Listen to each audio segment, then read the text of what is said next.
How was it working on Rockstar? Imtiaz Ali के साथ आपका कोलैबोरेशन कैसा रहा?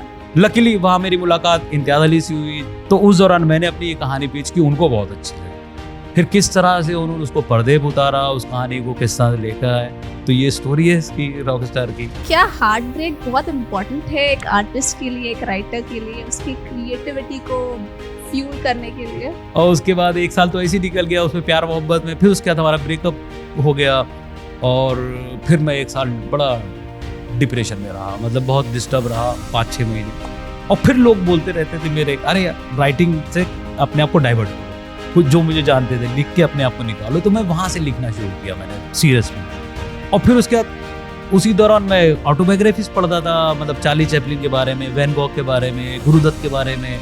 तो जितने महान लोग थे लगता था अरे वाह ये सब लोग का दिल टूटा हुआ है, इसका मतलब मेरे अंदर का भी राइटर इसीलिए निकल के आया कि मेरा दिल टूटा हुआ है।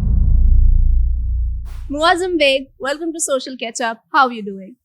बढ़िया जी। सो मेनी कांग्रेचुलेशंस फूले के लिए, काफी इम्पोर्टेंट फिल्म, काफी सिंसियरली बनाई गई फिल्म, काफी तारीफ हो रही है। सो टेल अस कितनी बड़ी रिस्पॉन्सिबिलिटी थी ये फिल्म, आप कितनी रिस्पॉन्सिबिलिटी थी? ठीक करीना, रिस्पॉन्सिबिलिटी थी क्योंकि एक बहुत इम्पोर्टेंट शख्सियत पे आप काम करने जा रहे हो। और जब मैं 2 साल पहले इन्वॉल्व हुआ इसमें, उससे पहले हमारे प्रोड्यूसर जो अनुया चौहान कुदेचा और रितेश कुदेचा ये ऑलरेडी इस पे काम कर रहे थे। फिर आनंद महादेवन ऑलरेडी बोर्ड पे थे और फिर उसके बाद मैं आया उसमें। फिर जब रिसर्च की मैंने, तो रिसर्च करने के बाद तो एक दुनिया पता चली।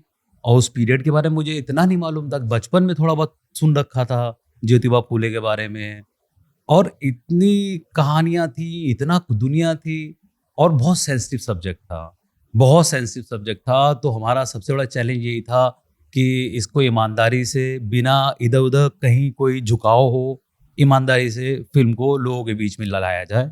तो वो हमारी अब जिस तरह से रिस्पॉन्स आ रहा है, तो काफ़ी पॉजिटिव रिस्पॉन्स आ रहा है। और अभी लोग यही बोल रहे हैं कि ये इम्पॉर्टेंट फिल्म है, लोगों को देखनी चाहिए, और एक एजुकेशनल फिल्म के तहत इसके बारे में बात की जा रही है। बिल्कुल। सो ऐसी फिल्म जो एक हिस्टोरिकल ड्रामा है, पीरियड ड्रामा है, बहुत सेंसिटिव टॉपिक है जैसे कि आपने कहा। सो how do you approach it? आप वो बैलेंस कैसे स्ट्राइक करते हैं कि आप हिस्टोरिकली भी ऑथेंटिक रहे, लेकिन एक कहानी कहनी है तो थोड़ा उससे एंगेजिंग भी बनाना होता है। So how do you strike that balance? See क्या होता है, जब आप किसी की बायोपिक लिखते हो तो पूरी दुनिया होती है उसके आपके पास, इतनी बड़ी दुनिया। और इनकी तो दुनिया बहुत बड़ी थी, अलग अलग फ्रंट पे काम कर रहे थे, काफ़ी कुछ, मतलब पढ़ाई अलग कर रहे थे, पढ़ा रहे थे, स्कूल खोल रहे थे, बिजनेस कर रहे थे, खुद रेसलर भी थे, ठीक है। और उसके साथ साथ आपको शायद बहुत लोगों को नहीं मालूम है, जो पुणे में कातरस टनल है उन्हीं की कंपनी ने बनाया हुआ है। तो काफ़ी, तो ये सब बहुत कुछ बड़ी दुनिया थी। अब आपको एक बात बोलनी है, आपको एक, हम लोग यहाँ वो स्क्रीन प्ले में बोलते हैं कि स्केलेटन क्या है। तो स्केलेटन तो बेसिकली हमें वही ढूंढना था कि हम बात क्या कहना चाहते हैं। तो बाद में वही वुमेन एजुकेशन का हो गया, और जो अनटचेबिलिटी की प्रॉब्लम थी उस टाइम पे, और वुमेन एम्पावरमेंट जो उन्होंने काम किए। अब इतनी घटनाएं होती हैं तो आपको चुनना पड़ता है कि यार कौन कौन सी चीज़ प्रोमिनेंट घटनाएं हैं, उनको लाना है। अच्छा, साथ ही साथ में एक स्टोरी टेलिंग में आपको इमोशंस भी लेकर आने होते हैं। अब जैसे हमने कुछ चीज़ें पढ़ी हुई हैं, सब कुछ इवेंट तो पढ़े हुए हैं, लेकिन ज्योतिबा फूले और सावित्रीबाई फूले आपस में बात कैसे करते हो हमें नहीं मालूम, ठीक है।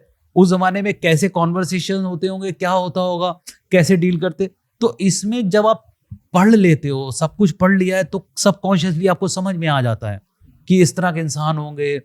तो अगर आप फिल्म भी देखो तो ज्योतिबा फूले आपको लगता है मतलब पहले फेमिनिस्ट होंगे इंडिया के, जो अपनी वाइफ को 13 साल की उम्र की वाइफ थी, उनको पढ़ाना शुरू किया। तो वो आपको पढ़ते पढ़ते समझ में आ जाता है किस तरह के इंसान थे ये लोग, ठीक है। फिर उनकी लाइफ में फातिमा शेख, उस्मान शेख का भी रोल था, तो उनको भी लाना था। तो करते करते कैरेक्टर्स को चूज के, इनकी लाइफ में बहुत कैरेक्टर्स थे। लहोजी उस्ताद का कैरेक्टर बहुत इंपॉर्टेंट था। तो जितने जितने कैरेक्टर इंपॉर्टेंट थे, जैसे विष्णु पंत, तात्या भिड़े, तो इन सबको लेकर आए, हमें बैलेंस बनाया। और ये सच्चाई थी। अभी जैसे अगर आप देखो कि कंट्रोवर्सी यही हो रही थी कि एंटी ब्राह्मण है, जबकि नहीं थी फिल्म, उसमें उनके ब्राह्मण दोस्तों ने भी उनका साथ दिया था, और वो एक बेसिकली एक बुराई के खिलाफ लड़ाई लड़ रहे थे।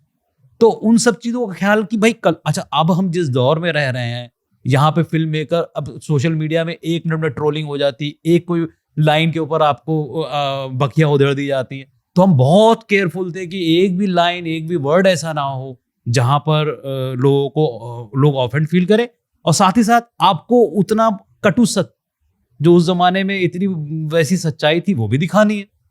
तो बस नियत सही थी हम लोगों की कि हम लोग की तरफ कोई ऐसा नहीं था, और साथ ही साथ पास्ट की नहीं थी, हम प्रेजेंट में या फ्यूचर में क्या चीज ठीक कर सकते हैं इनसे सीख कर, और लोगों को इनके बारे में मालूम होना चाहिए। और हमारा एक और मुद्दा था ये कि इन लोगों के ऊपर ज्योतिबा फुले, सावित्रीबाई फुले पे जितना भी काम हुआ है अभी तक, वो मराठी में मैक्सिमम हुआ है, ठीक है, क्योंकि पुणे से थे, महाराष्ट्र से थे, तो मराठी में काम हुआ, तो महाराष्ट्र में तो मैक्सिमम लोग इनको जानते हैं। तो हमारा मुद्दा ये था कि भाई ये पूरे हिंदुस्तान के लोग इनको जाने आज, और हमें बड़ी खुशी हो रही है कि आज नॉर्थ में लोग ज्यादा देख रहे हैं, और मैंने कई लोग देखे पब्लिक रिव्यू, तो उनको पता चला, हमने एक चैप्टर पढ़ा था, लेकिन अरे इन लोगों ने ये बलिदान दिया था। और हमारी सबसे बड़ी मुझे लगता है कि एक इन्होंने जो भी किया वो तो पहुंचा। साथ में फिल्म के एंड आते आते लोग इमोशनल हो गए इनके साथ, लोग इमोशनल हुए, रोए हैं कि भाई इतना तकलीफें झेली इन लोगों ने हमारे लिए। तो वो सब क्योंकि हम लोग बहुत सोच समझ के कर रहे थे, और वैसे ही कनेक्ट हो गया। और साथ ही साथ फिर उसके बाद एक और चीज होती है कि बायोपिक अब फिल्म बनाते हो आप, तो थोड़ा इंगेजिंग होना बहुत जरूरी है। तो उसके अंदर गानों का रोल भी है कि किस तरह से म्यूजिक आता है, किस तरह से गाने उसमें पिरोए गए, ताकि इजी लगे, फिल्म ऐसा ना लगे डॉक्यूमेंट्री की तरह हो। तो और ना ऐसी हो कि इतनी लार्जर देन लाइफ हो जाए कि ये तो फिल्म ही हो गया। तो वो बीच का जो बैलेंस बनाने की वही लड़ाई थी, और वो शायद हम सक्सेसफुल हुए हैं उसमें। जी बिल्कुल, आपने कहा कि ऑडियंस काफी इमोशनल हो गई थी। जी, आई थिंक मैंने फर्स्ट शो देखा था, and I was one of those as a woman navigating the challenges of world. I have a very big sense of gratitude फुलेस के लिए, और जो भी उनके एसोसिएट थे, कि उनकी वजह से आई थिंक मैं आज अपना ड्रीम करियर फॉलो कर पा रही हूँ। बिल्कुल। उन्होंने काफी लड़ाई लड़ी ताकि मैं आज अपने सपने पूरे कर सकूं।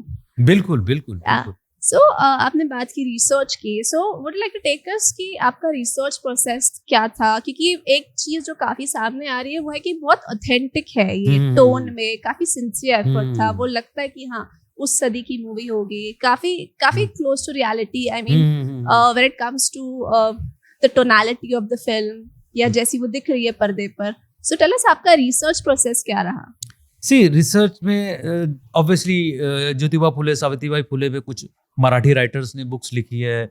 एक बहुत पॉपुलर राइटर है धनंजय कीर, उनकी बहुत इंपॉर्टेंट किताब है। तो सबसे पहले तो हमने बुक्स पे काफ़ी कुछ पढ़ा इनके बारे में। फिर साथ ही साथ क्योंकि ये पीरियड बहुत इंपॉर्टेंट था, अगर आप देखें उस टाइम पे महासंग्राम की तैयारी चल रही थी, रिवोल्ट की तैयारी चल रही थी, 57 के आसपास की कहानी थी। तो मेरे लिए इम्पोर्टेंट ये था कि बाकी पार्ट में क्या हो रहा है, कैसे जानना है कि उस वक्त में ये संग्राम के लिए कैसे कैसे मूवमेंट चल रहा है। अब एक चीज बड़ी इंपॉर्टेंट अगर देखो फिल्म के अंदर, या ये सच्चाई है कि महाराष्ट्र की जो जमीन है यहाँ पे एजुकेशन को लेके बहुत काम हुआ। अगर आप देखें तो ये लोग एजुकेशन पे इस तरह ये लड़ाई लड़ रहे थे, ठीक है। तो अब पीरियड को देखते हुए कि ईस्ट इंडिया कंपनी क्या कर रही है, बाकी जो पुरानी प्रथाएं चल रही थी उनका क्या चल रहा है, तो सबको मिला के इनकी कहानी को लेके जाना था। और की इवेंट्स को ही हम कवर कर पाए, बहुत से इवेंट हम नहीं कर पाए। तो आपको जो इम्पैक्टफुल इवेंट थे वही कवर किए हमने, जो सत्य शोधक समाज तक की जर्नी थी वो सब। जैसे कि आपने बताया काफी भारी रिसर्च होती है, हाँ, बहुत सारा एलाबोरेट रिसर्च वगैरह होती है, काफी बुक्स पढ़ने पड़ते हैं, इंटरव्यूज वगैरह भी होते होंगे। कोई ऐसी चीज जो आपने उस पीरियड के बारे में जानी, फुलेस के बारे में जानी, जो आप खुद जानकर बहुत शॉक रह गए हो? ओके, तो मेरे लिए उस वक्त शॉकिंग ये था कि जिस समाज से ज्योतिबा फुले आते थे उस समाज में, अच्छा ब्रिटिश स्कॉटिश स्कूल में पढ़े थे, अच्छा अंग्रेजी जानते थे, ओके थॉमस पेन की किताब पढ़ रहे हैं, ठीक है। और दुनिया में उस वक्त रेवोल्यूशंस चल रही थी, अब्राहम लिंकन जो लड़ाई लड़ रहे थे ब्लैक अमेरिकन के लिए, अफ्रीका में भी लड़ाई चल रही थी, उन सब चीज़ों को अभी हम लोग तो मतलब 1 मिनट में सोशल नेटवर्क पे आ जाता, उस वक्त तो कुछ था ही नहीं। तो कितनी पढ़ाई करते थे, अपडेटेड थे, और सिर्फ ये सब चीजें जानकारी रखते थे वो।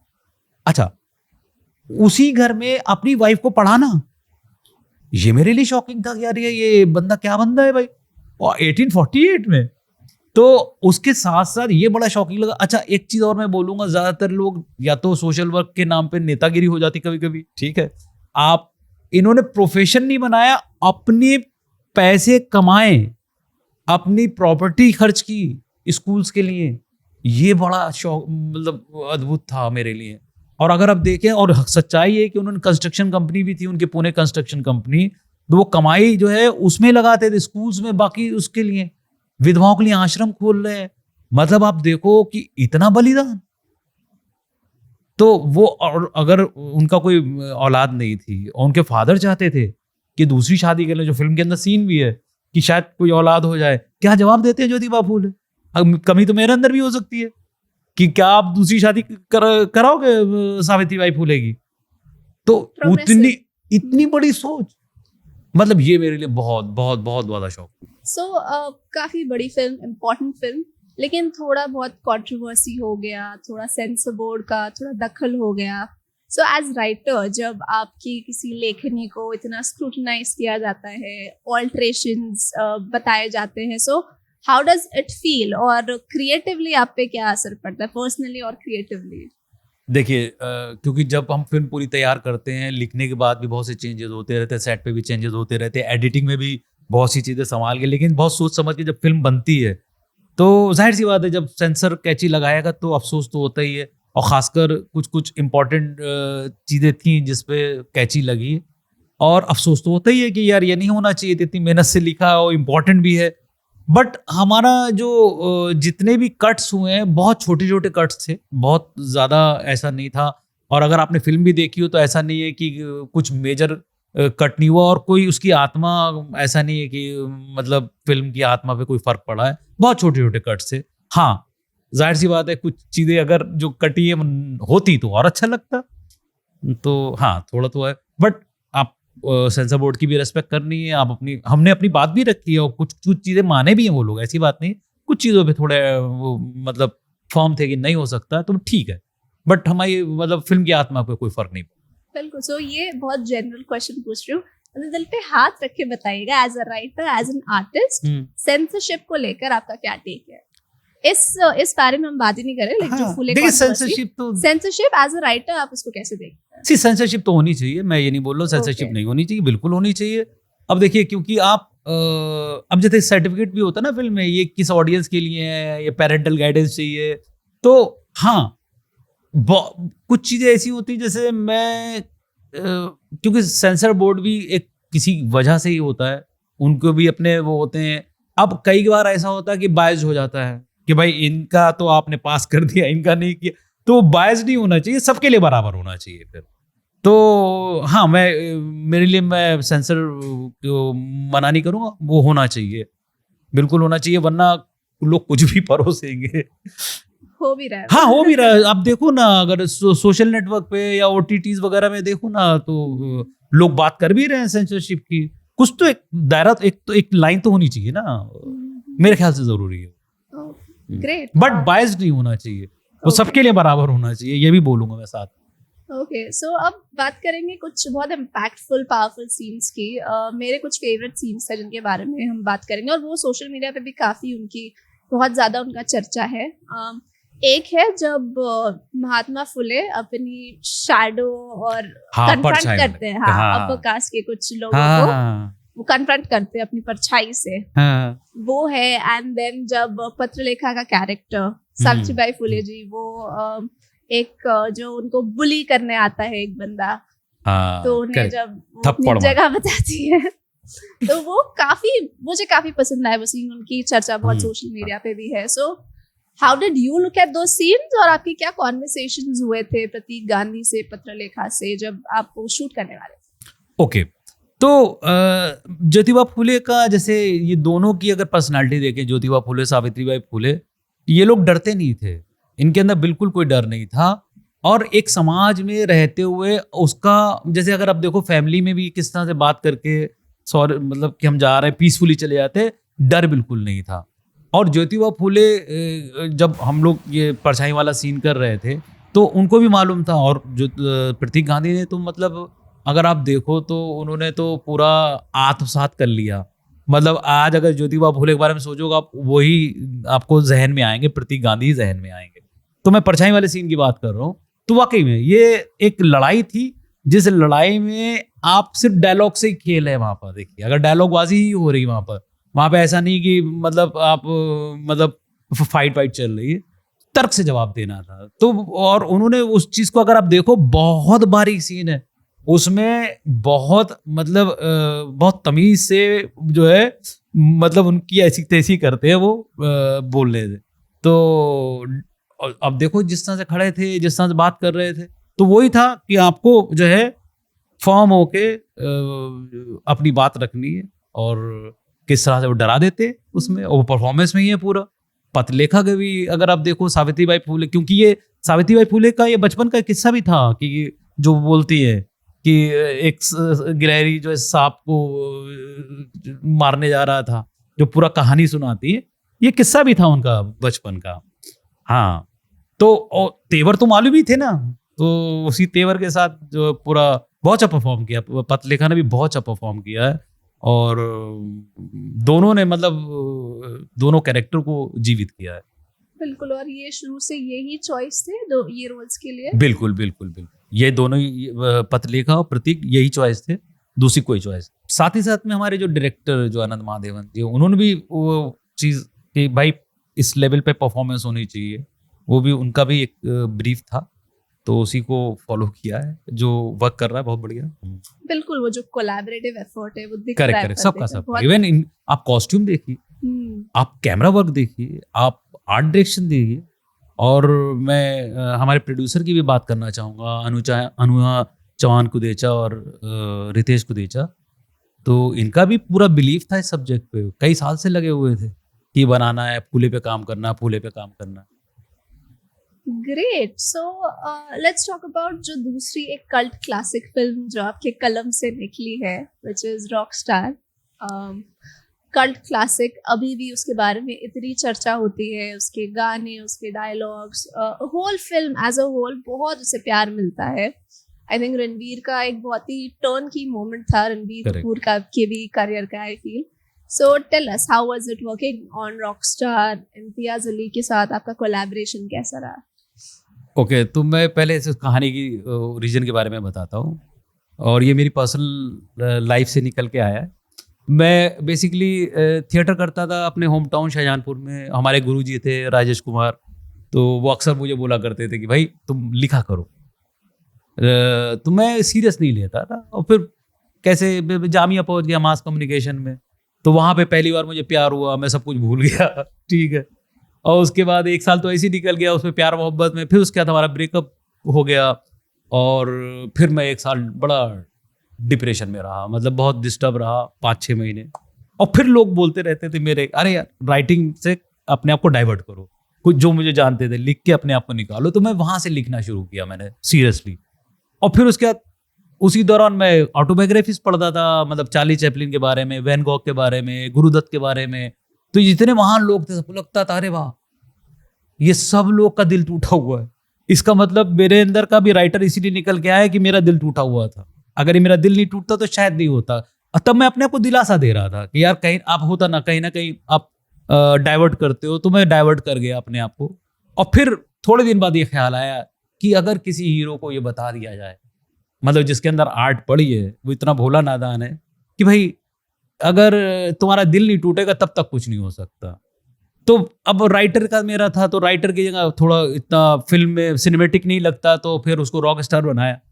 तो ऐसे करके कहानी एक बनाई हमने। और फिर मैं मुक्ताहट में जब जॉब करता था, तो मैं मुक्ताहट में जॉब करता था, वहां पे भी पिच करता था, तो लोगों को लगता था पता नहीं ये कौन सी कहानी, भाई एक लड़का दिल तोड़ने जाएगा अपना, ऐसे थोड़ी होता है। लकीली वहाँ मेरी मुलाकात इम्तियाज अली से हुई, जहाँ पे वो एक फिल्म के सिलसिले में आए थे। सबसे पहले मुक्ताहट में सुभाजी ने उनको साइन किया था, तो वहाँ हमारी जान पहचान हो गई। तो उसी जान पहचान के दौरान तो मुक्ताहट के साथ उनका जो कोलैबोरेशन वो तो हो नहीं पाया, लेकिन हमारी एक थोड़ी अच्छी जान पहचान हो गई, मिलना मिलाना हो गया। तो उस दौरान मैंने अपनी ये कहानी पिच की, उनको बहुत अच्छी लगी। फिर किस तरह से उन्होंने उसको पर्दे पे उतारा, उस कहानी को किस तरह से लेकर आए। तो ये स्टोरी है इसकी, रॉकस्टार की। तो और बड़ी खूबसूरती से बनी है। और दूसरी चीज़, चाहे रणबीर कपूर की परफॉर्मेंस हो, चाहे ए आर रहमान का म्यूज़िक हो, चाहे इरशाद कामिल के गाने हों, और चाहे अनिल मेहता की सिनेमाटोग्राफी हो, और इम्तियाज़ अली का डायरेक्शन, वो तो कमाल का ही था। तो वो सब चीज़ें बहुत अच्छी हो गई और एक अच्छी पिक्चर बन गई। और हमने नहीं सोचा था ऐसे कि यार कल्ट फिल्म हो जाएगी। बट हाँ, मुझे ऐसा जो मुझे ऐसा लगा, जो कैफियत मेरे अंदर थी, जो मेरे अपनी पर्सनल स्टोरी में वो कैफियत उसके अंदर आ गई, कि मुझे आज भी याद है, मैं हज़रत निज़ामुद्दीन जाके बैठा रहता था चुपचाप अपने उस दौर में। वो सब चीज़ें निकल के फिल्म के अंदर पर्दे पे आ गई और लोग उससे कनेक्ट हो गए। वो मेरे लिए बड़ी खुशी की बात थी। आज भी मुझे लोग मिलते हैं, बोलते हैं, अरे आइडिया कहाँ से आया है, ये सोचा कैसे? तो उसकी बड़ी खुशी मिलती है। और अभी री रिलीज में भी लोगों ने उसको काफ़ी पसंद किया है। बिल्कुल, आपने बात की जब आप एकदम टूटे हुए हो अंदर से, तो आप जाते हैं दरगाह पे या किसी भी रिलीजियस प्लेस पे। So that reminded me of कुन फाया कुन।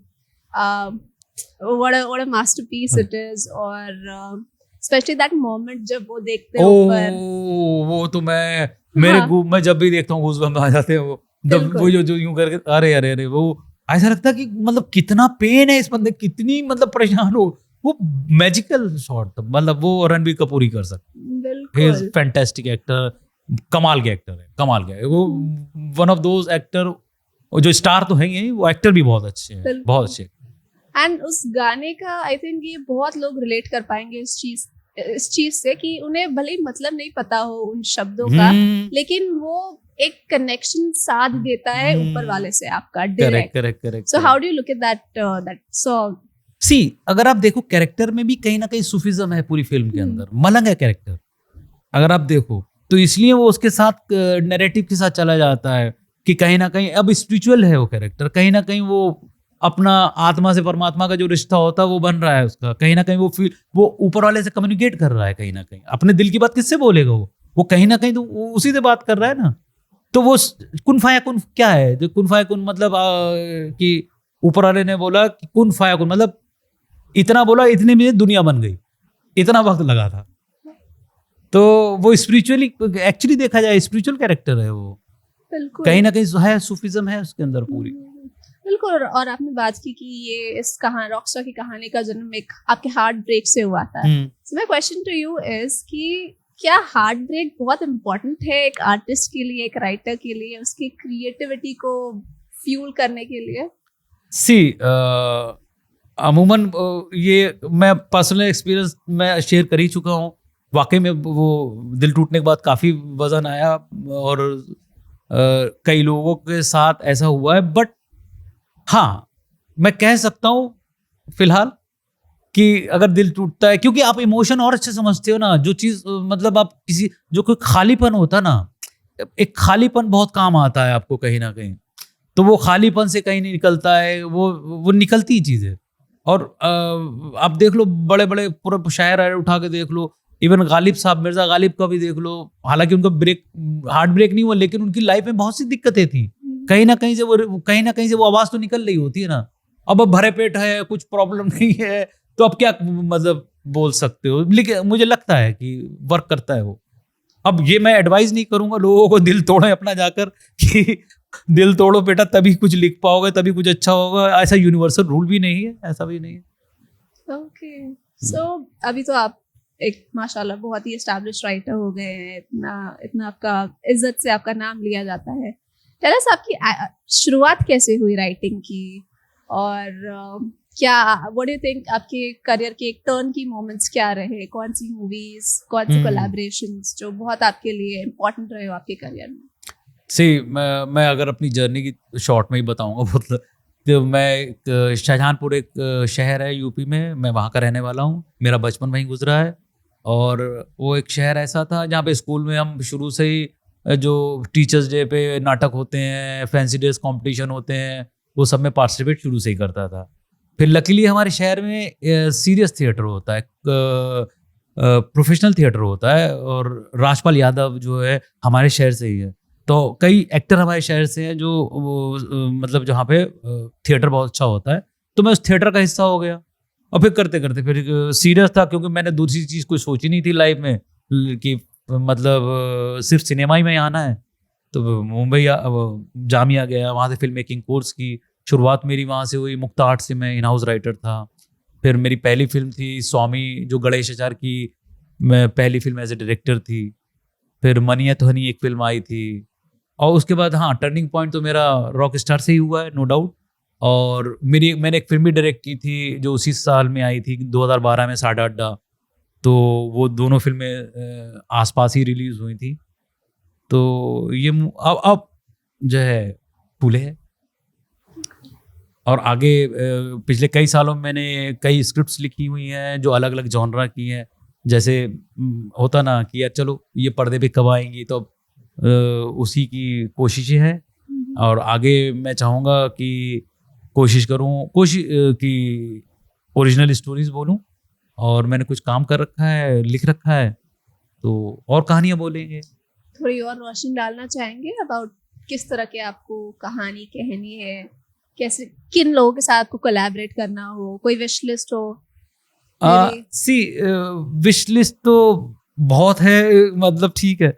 बट हाँ, ये है कि कहानी, मेरे लिए कहानी बहुत इंपॉर्टेंट है। वो कुछ नयापन होना चाहिए उसके अंदर।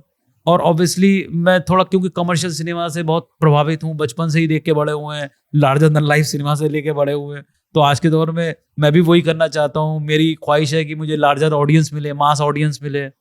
बट हाँ, कहानी कुछ तो नया दो भाई। मैं शुरू से ही लेके चला था, जब मैं नया नया आया था मैं यही सोचता था यार अपनी कहानी बोलो।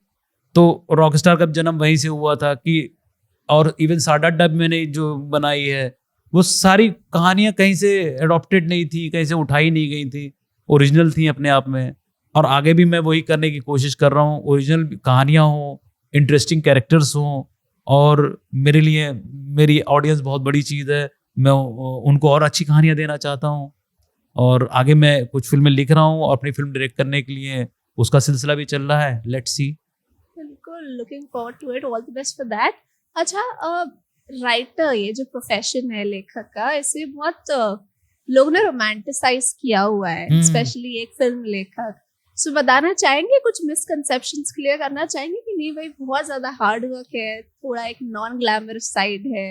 आर यू हैप्पी कि जिस तरह से आपको लगता है आपको राइटर्स को ड्यू क्रेडिट मिलता है, या जिस तरह से रेन्यूमरेशन की बात होती है, आपको लगता है कि जस्टिस होता है राइटर्स के साथ? उतना नहीं होता है। लेकिन मैं पहले वाले आपके सवाल का जो पहला हिस्सा था उसका जवाब देना चाहूंगा। सी, हर सबके राइटर के अलग अलग तरीके होते हैं। जैसे मेरा क्या है, मैं रोज सुबह लिखता हूँ। मेरी पिछले कई साल से, मतलब जब से मैं आया हूँ इंडस्ट्री में, मेरी आदत है कि मैं सुबह लिखता हूँ और मैं रोज लिखता हूँ। और मेरे लिए वो एक हैबिट बोलो या शौक बोलो या पैशन बोलो। और मैं जिस दिन नहीं लिख पाता हूँ मुझे बेचैनी होती है कि आज मेरा शायद खाली दिन गया, बेकार दिन गया। तो मैं तो एंजॉय किया है राइटिंग को, बहुत एंजॉय किया है। और हाँ, टीडियस जॉब भी है, ऐसा नहीं है कि आप, बट मेरा है कि ये आप अकेले रह के एक दुनिया क्रिएट कर रहे हो, वो अब मेरे लिए तो बहुत इंटरेस्टिंग है। मैं उसको एंजॉय करता हूँ। बाकी लोगों के लिए कि वो उसको एंजॉय करते हैं, मुझे करते ही हैं, लोग करते ही हैं, राइटिंग को एंजॉय करते ही हैं। हाँ, टीडियस जॉब है बहुत। अच्छा, स्क्रीन राइटिंग तो बहुत और भी डिफिकल्ट है। मतलब इट्स कॉन्टिन्यू री राइटिंग है। फिर लिखा, फिर किसी से बात की, फिर पता लगा एक्टर आते हैं, फिर प्रोड्यूसर आता है, डायरेक्टर आता है बोर्ड पे, फिर चीजें अब करते करते करते करते आप जो है, ये कॉन्टिन्यू प्रोसेस होता है राइटिंग का। अब मेरे ख्याल से लोग एंजॉय ही करते हैं। दूसरी बात की बात कर रहा हूँ कि रेम्यूनरेशन, और वो जैसे एक बोलते हैं ना, कंटेंट इज द किंग, ये टर्म यूज किया जाता है। लेकिन हाँ, उतना बोलते जरूर है, लेकिन उतना एक्शन में नहीं दिखता है मुझे कि फिर आप उस हिसाब से, कुछ लोगों के साथ होता है, लेकिन नॉर्मली अगर आप जनरल बात करो तो नहीं है। बट ठीक है, हाँ, इतना क्रेडिट, इतना हाँ, लड़ाई लड़नी पड़ती है बहुत से लोगों को, वो सब चीजें हैं। इवन रेम्यूनरेशन को भी लेके होता है। कुछ गिने चुने राइटर्स हैं जिनको वो मुकाम मिला हुआ। और इसमें सबसे बड़ी नाम तो मैं बोलूँगा जो सलीम जावेद साहब का ही है। जो रेस्पेक्ट और जो अथॉरिटी, जो भी बोलिए आप, जो उन्होंने हासिल किया, मेरे ख्याल से उस हिसाब से राइटर को काम भी करें राइटर, उतना मेहनत भी करनी चाहिए, काम भी करना चाहिए, लेकिन उतना मिलना है बहुत ज़रूरी है, बहुत ज़रूरी। जी, सो एनी राइटर्स जो आपके बहुत फेवरेट रहे हो, जिनको आपने बहुत पढ़ा हो? सी राइटिंग में अगर ओके सलीम जावेद साहब का हुँ, मुझे बहुत अच्छी राइटिंग लगी है।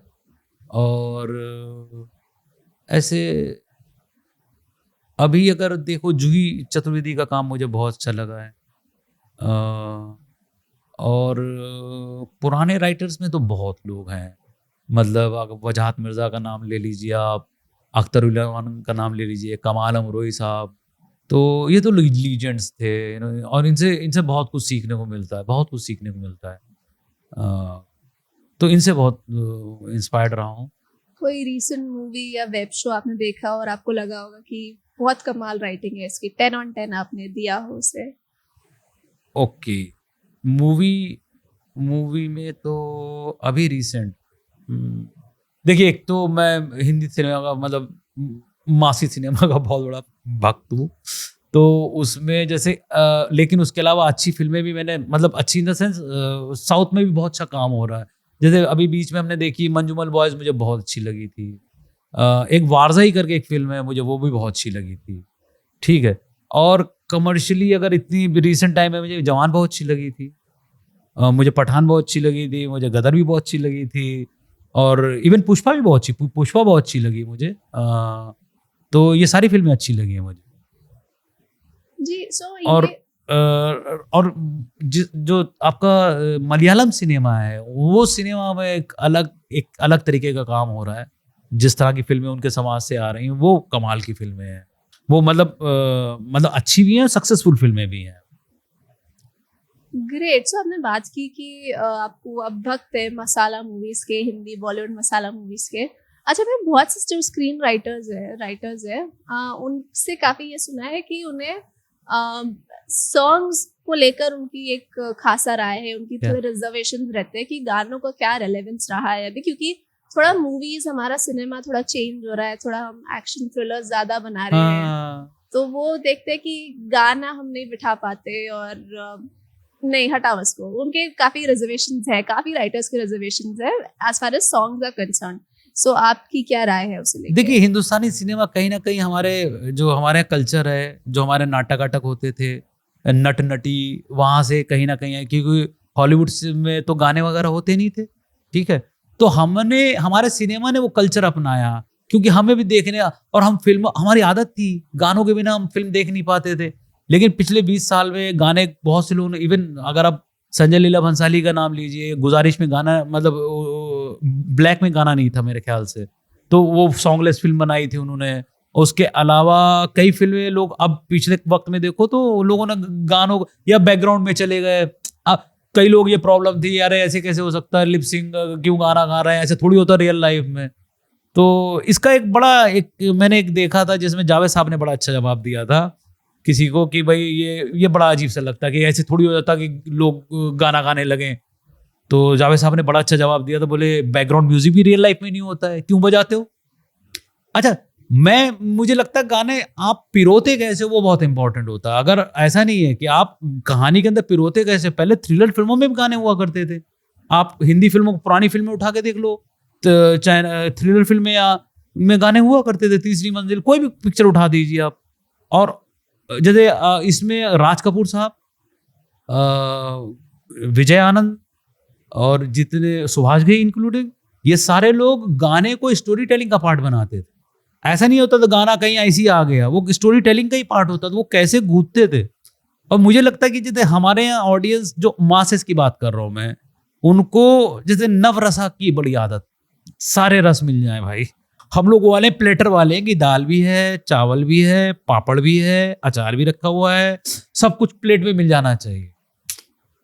तो वो मुझे लगता है इसलिए गानों का वही महत्व होता है कि बेबी कहानी भी चल रही, गाने भी हैं। मेरे राय में गाने बहुत इंपॉर्टेंट हैं, और कहानी का पार्ट मतलब मैं तो अपनी फ़िल्मों में रखूँगा ही। आगे आपको कुछ अगर आप बता पाएँ कोई फ्यूचर प्रोजेक्ट्स या कुछ जो जिन पे आप अभी बात कर पाएँ, जो अनाउंस हो गई हो, सेफ है, जिसके बारे में हम बात कर नहीं, सकें? अभी बात नहीं कर सकते। हाँ, ओके। लेकिन हाँ, मैं एक चीज़ वो बोलूँगा, जैसे मैंने जो भी लिखा है कि कोई एक पर्टिकुलर जॉनरा से नहीं। जैसे होता ना, आप कैटेगराइज़ कर देते हो कि जैसे अभी फूले बायोपिक है। तो अच्छा आप बायोपिक लिख लेते हो अच्छी, नहीं। रॉकस्टार बिल्कुल एक अलग ही फिल्म थी। साडा अगर मेरी फिल्म जो थी वो भी एक अलग फिल्म थी। इवन स्वामी पहली फिल्म वो एक आर्टिस्टिक टाइप की फिल्म थी। तो मैं जॉनरा में नहीं बंधा हूँ।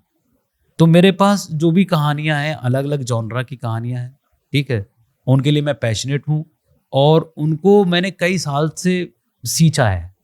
कई साल से मतलब होता है एक ड्राफ्ट बनाया है फिर दूसरा ड्राफ्ट बनाया है, निरंतर काम किया है और मुझे लगता है वो कहानियाँ आनी चाहिए। अब क्या होता है कि स्क्रिप्ट एक इम्पॉर्टेंट होती है, साथ ही साथ में होता है हर कहते नहीं हर स्क्रिप्ट की एक किस्मत होती है। और क्योंकि फिल्म सिर्फ स्क्रिप्ट थोड़ी होती है, उसके लिए एक्टर हो, कोई एक्साइटेड हो, सेटअप बनता है, सेटअप बनता अच्छा ये इस वक्त में ये फिल्म चलेगी। अभी तो मार्केट फोर्सेस भी आपको डिक्टेट करते हैं, नहीं नहीं अभी इसका ये टाइम नहीं है, अभी ये चलेगा, अभी वो चलेगा, वो सब भी चलता रहता है। तो उसमें जो है ये फिल्में जैसे हाँ ये फिल्में मैंने अलग अलग टॉपिक पे ही है फिल्में ये कुछ ना कुछ अच्छा इंटरटेनमेंट के साथ साथ मैं चाहता हूँ कि फिल्म में सिर्फ इंटरटेनमेंट ही ना हो, इंटरटेनमेंट के साथ भी आप कुछ बोल सको, कुछ दे के चले जाओ और वो ऑन द फेस भी नहीं होना चाहिए। आपको लगे कि हाँ अरे यार इसमें ये बात थी कि आई हैव समथिंग टू से बेसिकली एक वो तो है इन सब कहानियों में आई हैव समथिंग टू से कि कुछ मैं कह के निकल जाऊं एंटरटेन करते करते, उससे अच्छी कोई बात नहीं हो सकती। तो अभी मैं इसलिए बात नहीं कर रहा हूँ क्योंकि ऑफिशियली कुछ चीज़ें नहीं हुई हैं और बहुत सी चीज़ें अब दबा छुपा के रखते हो, लेकिन नेक्स्ट जब भी कभी होगा पता चलेगा हम उस पर ज़रूर बात करेंगे। बिल्कुल। अच्छा हम फूले और रॉकस्टार की बात कर रहे थे तो एक चीज मेरे जहन में आए कि दोनों ही कहानियां रेबेल्स की है, बागियों की है। हाँ सो एक आर्टिस्ट का बागी होना कितना जरूरी है? बिल्कुल जरूरी है। वो बागी नहीं होगा तो कैसे जिसको कहते हैं अंदर से कैसे झुंझलाहट जो होती है वो जब तक अंदर नहीं होगा बाहर नहीं निकल के आएगा ना। वो कहीं ना कहीं आना चाहिए। होता है वो बेचैनी अंदर ही अंदर जो भी खाली जो आपने बोला दिल टूटा बेचैनी वो कहीं ना कहीं वो जरूरी है। आप और हर राइटर का ये भी होता है कि आप जैसे हो what you inhale you exhale basic जो आपके अंदर होता है वही आप बाहर लेकर आते हो। तो it depend on person to person also. बिल्कुल। एंड लास्टली जो राइटर्स ये इंटरव्यू देख रहे होंगे उन्हें क्या कहना चाहेंगे, क्या मतलब क्या उनकी तैयारी होनी चाहिए, मुंबई में कैसे लोगों से डील करना है, anything that you would want to share? I mean what is it like to be a writer जो बाहर से आए हैं बहुत सारे सपने लेके इन मुंबई? सी हम जब आए थे तो वक्त अलग था, अब तो बहुत कुछ बदल गया है। आज के बाद आपके इतने प्लेटफॉर्म हैं कि आप किसी से भी जल्दी कनेक्ट हो जाते हो, कनेक्ट कर सकते हो। अभी जैसे कि अभी मैं वेव्स में गया था, वहाँ पे पिचिंग हो रही है, राइटर्स एसोसिएशन भी वो प्लेटफॉर्म क्रिएट कर रहा है न्यू कमर लोगों के लिए कि अगर आपके पास कुछ है तो आप पिच करिए। ऐसे प्लेटफॉर्म बन गए हैं, ठीक है। और ये तो हो गया अप्रोच करने वाली। अब मेरा है कि आप बोलना क्या चाहते हो, कहानी क्या बोलना चाहते हो। तो एक कई बार वही है कि आप दर्शकों के लिए फिल्म बना रहे हो, ऑब्वियसली आपको भी पसंद आनी बहुत ज़रूरी है, ठीक है। तो आप कौन सा सिनेमा बना रहे हो तो राइटिंग पे जितना आप राइटिंग कर सकते हो री राइटिंग करो और वही एक रास्ता है। अब जैसे कि एक और खतरा है जो मुझे लगता है एआई आ गया है, चैट जीपीटी से लोग हेल्प ले रहे हैं। और मैंने भी देखा है कई जैसे मेरे एक दो असिस्टेंट हैं तो कभी कुछ भेज दिया तो पता चल जाता है वो चैट जीपीटी से। और मैं अभी नहीं बोल रहा हूँ कि एआई कुछ नहीं करेगा, आने वाले वक्त में पता नहीं क्या इसका होगा आगे जाएगा।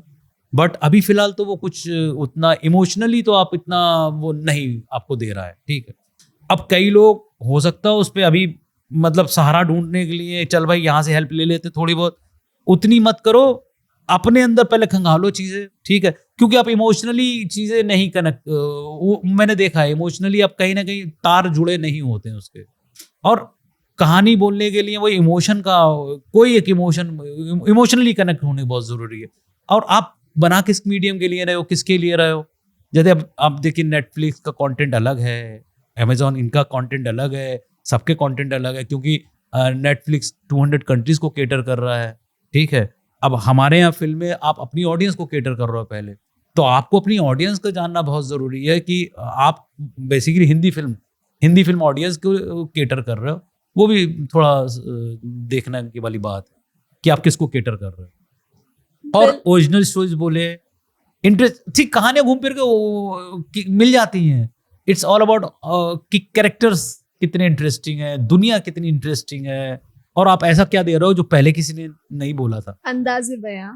अंदाजे बयां, बिल्कुल सही। कहते हैं गालिब का अंदाजे बयां है लोग, बिल्कुल अंदाजे बयां कैसा है वो सब, और दुनिया क्या है वो सबसे इम्पोर्टेंट वही है। बिल्कुल। सो और एक और मैं बात बोलूं, राइटर्स अभी भी जो है राइटर्स खासकर एआई आ गया, बहुत कुछ सॉल्व करने वाला है, लेकिन मुझे लगता है कि राइटर्स की जगह बनी रहेगी और स्ट्रांग होने वाली है, ये मेरा बिलीव है। बिल्कुल, इससे बेहतर नोट आई थिंक हो ही नहीं सकता था इंटरव्यू खत्म करने के लिए। बहुत बहुत शुक्रिया हमारे साथ बातचीत करने के लिए। Lovely talking to you and मेरी congratulations on Phule again. Thank you so much. Thank you Kareena, बहुत अच्छा लगा आपसे बात करके, बहुत अच्छा लगा, और ये बहुत अच्छा इंटरव्यू रहा। Thank you. Thank you so much, thank you.